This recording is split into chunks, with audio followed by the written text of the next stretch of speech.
Hello दोस्तों, स्वागत है आप सभी का आपके अपने परिवार मैथ्स वाटिका में। दोस्तों मैं हूं रुपेश यादव और इस वीडियो में हम लोग सीखेंगे इस तरह के क्वेश्चन को सोल्व करने का एक बेहतरीन ट्रिक। इससे पहले भी हमने इस तरह के वीडियोस को अपलोड किया है जिसकी प्लेलिस्ट का लिंक आपको इस वीडियो के डिस्क्रिप्शन में मिल जाएगा।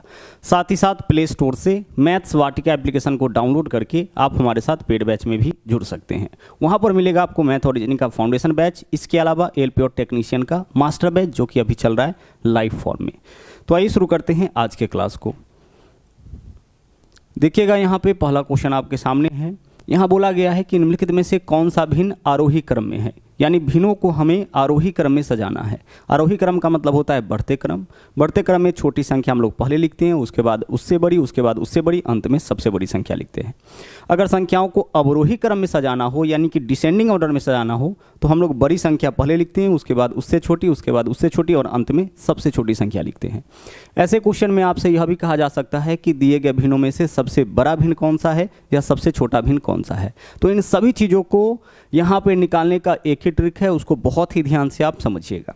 हमें देखिए करना क्या होता है। जैसे कोई भी एक ऑप्शन लेते हैं, सभी ऑप्शन में आपको डाटा यही मिल रहा है, 12/18 है। इसके अलावा अगला क्या है, 14/17 है और तीसरा जो है वह है आपका 16/19।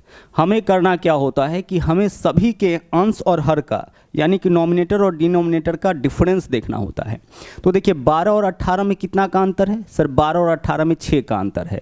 14 और 17 में क्या अंतर है, 3 का अंतर है। और 16 और 19 में क्या अंतर है, 3 का है। जो अंतर यहाँ पे दिया गया है ना, सभी के अंश और हर के बीच के अंतर को हमें इक्वल करना है, बराबर करना है। बस यही छोटा सा काम आपको यहाँ पे करना होता है। क्या करना होगा, हमें सभी के अंश और हर के बीच के अंतर को बराबर करना होगा। तो देखिएगा यहाँ अंतर 6 का है, यहाँ 3 है, 3 है, 6 और 3 का एलसीएम क्या हो जाएगा, 6 का, यानी सभी अंतर को हमें 6 के बराबर कर देना है। तो यहाँ 6 तो है, इस अंतर को 6 के बराबर करने के लिए क्या करना पड़ेगा, 3 का अंतर है, 6 का अंतर करने के लिए 2 से गुना करना पड़ेगा। तो जिससे भी गुना करना है ऊपर नीचे सब में करिए, नीचे गुना करने से फायदा नहीं है तो आप केवल ऊपर कर लीजिए। यहाँ 3 है, अंतर 6 का करने के लिए 2 से गुना करना पड़ेगा, केवल ऊपर वाले में गुना करिए, नीचे वाले में गुना करने की आवश्यकता नहीं है। आप चाहे तो नीचे वाले में भी गुना करके देख सकते हैं। 17 दूना कितना हो जाएगा, 34। पहले 3 का अंतर था, अब देख लीजिए 28 और 34 में कितना का अंतर हो जाएगा, 6 का अंतर हो जाएगा। तो अंतर आपका क्या होगा, इससे बराबर हो जाएगा। यह बात समझ पा रहे हैं। सबसे पहले हम लोग सभी भिन्न के अंश और हर के बीच का अंतर देखेंगे। तो अंतर 6 का, 3 का, 3 का आया, 6 3 3 का एलसीएम क्या होता है, 6, यानी 6 पे जा करके अंतर बराबर हो जाएगा। मतलब अंतर हमें बराबर करना है। तो देखिए अंतर 6 का करने के लिए इसमें 1 से गुना, तो केवल ऊपर वाले में 1 से गुना करिएगा, 12 रह जाएगा।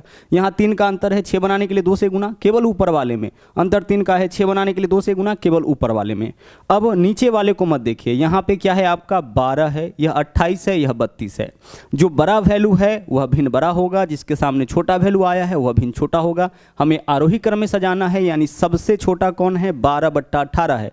तो 12/18 सबसे पहले हम लोग लिखेंगे। तो ऐसा किस ऑप्शन में है, 12/18, उसके बाद 14/17, उसके बाद 16/19, ऐसा आपका विकल्प ए में है।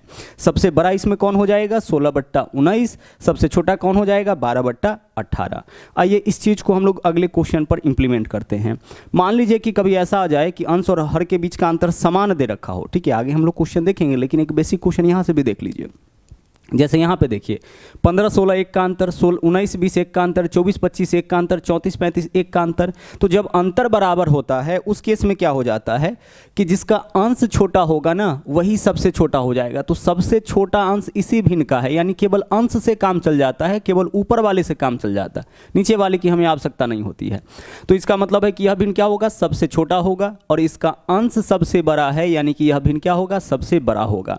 हम लोग यहाँ पे भिन्न में बड़ा कौन है, छोटा कौन है, अगर पहचान लेते हैं तो फिर इसे हमें आरोही क्रम में सजाना हो या अवरोही क्रम में सजाना हो, इसमें हमें कोई दिक्कत नहीं होगी। आरोही क्रम में सजाना होगा तो छोटा संख्या पहले, उसके बाद बड़ा, उसके बाद सबसे बड़ा लिखेंगे। अवरोही क्रम में सजाना होगा तो सबसे बड़ी संख्या पहले लिखेंगे, उसके बाद छोटी, इस तरह से लिख लेंगे। मेन यह था कि इसमें कंपेयर करके यह पता लगाना कि इसमें बड़ा कौन है और छोटा कौन है। इस क्वेश्चन को देखिए, इसके बाद आप आसानी से कोई भी क्वेश्चन सोल्व कर सकते हैं। देखिएगा यहाँ पे क्या है, अवरोही क्रम में बताना है। तो सबसे पहले तो हम भिन्न लिखते हैं कि क्या क्या भिन्न दिया गया है। तो 5/8 है, 7 बट्टा कितना है, 7/12 है। आगे बढ़िए, 3/4 है, और अगला जो भिन्न है आपका वह क्या है, 13/16 है। अभी आपको समझना पड़ेगा, ध्यान से देखिएगा। अंतर सबका देख लीजिए कितना का है। अगर हम बात करें 5 और 8 में तो कितना का अंतर है सर? 3 का अंतर है। 7 और 12 में कितना का अंतर है? 5 का अंतर है। 3 और 4 में कितना का अंतर है? 1 का अंतर है। और 13 और 16 में क्या अंतर है? 3 का अंतर है। जो अंतर है उसको बराबर करना है। तो 3 5 1 3 कहाँ जाके बराबर होगा? 3 5 1 3 का एलसीएम पे जाके बराबर हो जाता है, यानी 15 पे जाके बराबर होगा। इन सब का हमें क्या करना है? अगर समझ में नहीं आए तो फिर एलसीएम निकाल लीजिएगा, जो भी डिफरेंस है उसका आपको एलसीएम निकाल लेना है 15 पे। अब सबके अंतर को 15 का बनाइए। 3 का है अंतर, 15 का करने के लिए 5 से गुना, तो 5 5 25, जिससे भी गुना करिएगा केवल अंश में, हमें अंश और हर दोनों में गुना करने की आवश्यकता नहीं है। दोनों में गुना करके देख लीजिए, जैसे 25 है ना, यहाँ पे 40 हो जाएगा, अंतर कितना का आ जाएगा? 15 का। सब जगह अंतर बराबर आपका आ जाएगा, ठीक है। तो यह चीज़ हमें पता है, तो हम क्या करेंगे? केवल ऊपर वाले में गुना करेंगे। यहाँ देखिए 5 को 15 बनाने के लिए 3 से गुना, किस में गुना करेंगे? केवल ऊपर वाले में। 1 को 15 बनाने के लिए 15 से गुना, केवल ऊपर वाले में, तो 15 तिया 45। यहाँ 3 है, 3 को 15 बनाने के लिए 5 से गुना, तो ऊपर वाले में 13 पंचे 65। अब यहाँ से पता लग गया कौन सा भिन्न बड़ा है, कौन सा भिन्न छोटा है। तो 25 21 45 और 65 में सबसे बड़ा कौन है? 65। और यह किसके सामने है? 13/16। तो 13/16 से जो ऑप्शन शुरू होगा वही हमारा आंसर हो सकता है, क्योंकि हमें अवरोही क्रम में लिखना है, डिसेंडिंग ऑर्डर में। और डिसेंडिंग ऑर्डर में हम लोग क्या करते हैं? सबसे बड़ा भिन्न को पहले लिखते हैं। तो देख लो सबसे बड़ा भिन्न कौन सा है आपका? 13/16। तो पहले 13/16 होगा, उसके बाद 3/4 होगा, उसके बाद 5/8 होगा, और लास्ट में आपका क्या आ जाएगा? 5/12।